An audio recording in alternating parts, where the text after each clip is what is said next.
तो हेलो दोस्तों, राधे राधे, जय श्री कृष्णा।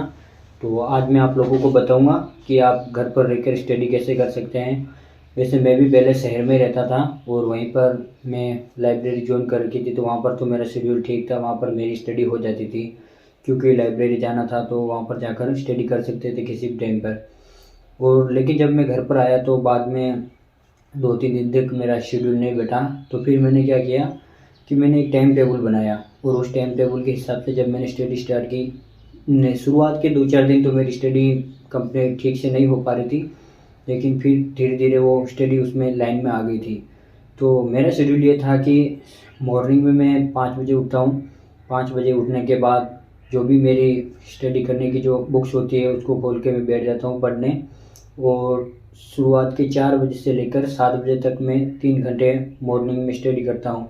उसके बाद स्टडी करने के बाद जो भी मेरा छोटा मोटा काम होता है वो मैं करता हूँ, नहाना धोना, खाना पीना और घूमना जो भी होता है, दोस्तों के साथ बैठना वो कर लेता हूँ। फिर मैं शाम को जैसे ही शाम होती है उसके बाद खाना वाना खा के फिर शाम को 4 बजे बैठ जाता हूँ मैं स्टडी करने।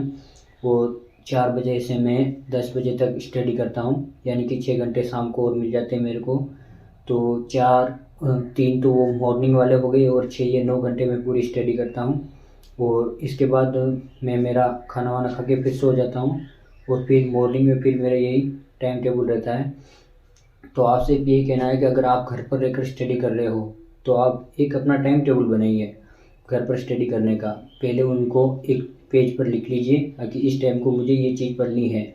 जो भी आपका सब्जेक्ट है वो लाइन वाइज ले लीजिए।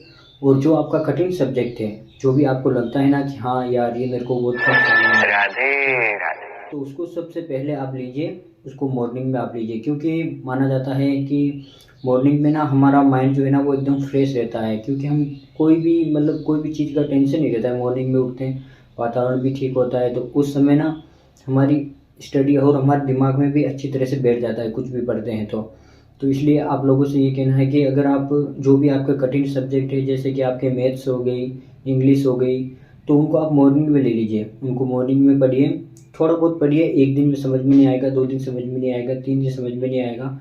जब आप किसी भी चीज़ को बार बार पढ़ोगे ना तो अपने आप ही याद होने लग जाएगी, अपने आप ही समझ में आने लग जाएगी। इससे कोई टेंशन नहीं है। आप स्टडी घर पर रहकर ऐसे टाइम निकाल के पढ़ सकते हो। रेगुलर आप किसी भी चीज़ को रेगुलर पढ़ोगे ना तो वो चीज़ अपने आप समझ में आने लग जाएगी। आप मानते हो कि यार इंग्लिश मेरे को समझ में नहीं आती है, समझ में कैसे आएगी? आप उसमें इंटरेस्ट ही नहीं लेते हो, उसको पढ़ते ही नहीं हो। मैथ्स आपके समझ में नहीं आती, कैसे समझ में नहीं आएगी? आप उसे पढ़ते ही नहीं हो। आप उसको रेगुलर सोल्व कीजिए, मैथ्स के क्वेश्चन आप रेगुलर सोल्व कीजिए। 1 दिन नहीं आएगा, 2 दिन नहीं आएगा, तीसरे दिन तो उसको आना ही आना है। अगर हम अच्छी तरह से मन लगा के अगर उस क्वेश्चन को करेंगे ना तो वो 100% आएगा। और यही रहा आज का हमारा क्वेश्चन और यही बातें रही हमारी। कल मिलेंगे हम नई बात के साथ में। और आप लोगों से एक बात कहना चाहता हूँ कि मैं ना जो भी पढ़ाना चाहता हूँ जीके वीके, वो मैं 9 तारीख के बाद से पढ़ूंगा। क्योंकि मैं घर पर हूँ तो यहाँ पर कुछ भी पढ़ाने का सामान नहीं है, तो मैंने वो मंगवाए हैं, वो 9 तारीख तक आ जाएंगे। उसके बाद से हम स्टडी स्टार्ट करेंगे और मैं लाइव भी आऊँगा, लाइव आके आपसे बातें करूँगा और आपसे जो भी आपके क्वेश्चन होंगे, डाउट होंगे, वो सोल्व करूँगा।